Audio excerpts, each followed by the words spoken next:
আসসালামু আলাইকুম বন্ধুরা, দেখতে পাচ্ছেন এখানে একটি চচ্চড়ি রান্না করা হয়েছে। দেখতে কিন্তু অনেক লোভনীয়, খেতেও অনেক স্বাদ। চলুন দেখা যাক।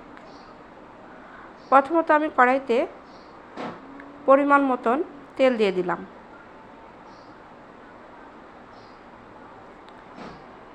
আমি পেঁয়াজ কুচি করে রেখেছিলাম, সে পেঁয়াজগুলো এখানে দিয়ে দিচ্ছি। পেঁয়াজটাকে একটু হালকা করে ভেজে নিতে হবে। এর মধ্যে রসুনটাকে হালকা করে ছেঁচে দিয়েছি।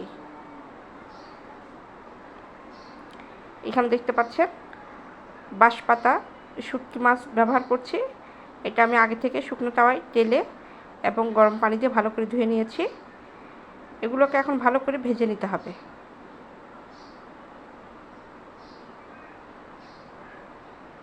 পুড়ে না যায় সেদিকে একটু খেয়াল রাখবেন। চুলার ফ্লেমটা একটু লোতে দিয়ে রাখতে হবে। দেখতে পাচ্ছেন বেশ ভালোভাবে ভাজা হয়ে গিয়েছে। সামান্য পানি দিয়ে দিচ্ছি যাতে মশলাটা পুড়ে না যায়। এখন এর মধ্যে আমি দিয়ে দিব 1.5 চা চামচের মতো লবণ,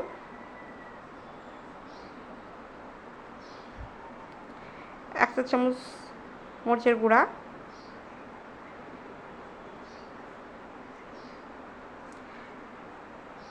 1/2 চা চামচ জিরার গুঁড়া, 1 চা চামচ ধনিয়ার গুঁড়া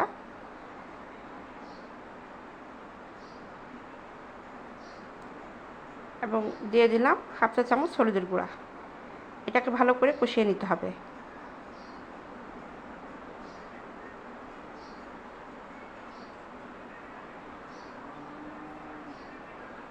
এখানে কয়েক টুকরা কাঁচামরিচ দিয়ে দিলাম।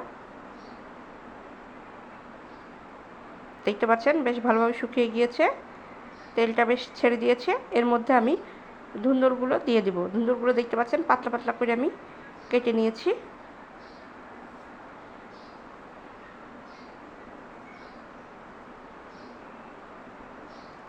এটাকে ভালো করে নেড়ে চেড়ে নিতে হবে।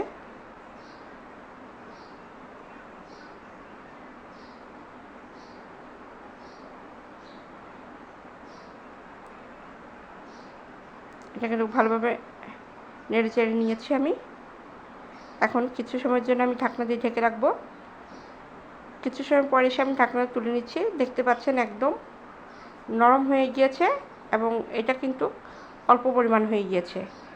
এটাকে বারবার নেড়ে চেড়ে নিতে হবে। এভাবে রান্না করে দেখবেন শুটকি দিয়ে, বাঁশপাতা শুটকি দিয়ে ধুন্দুল রান্না খুবই দারুণ লাগে। রেসিপিটা ভালো লেগে থাকলে অবশ্যই লাইক, কমেন্ট, শেয়ার করবেন। পেজ থেকে দেখলে ফলো করবেন, ইউটিউব চ্যানেল থেকে দেখলে সাবস্ক্রাইব করে দেবেন।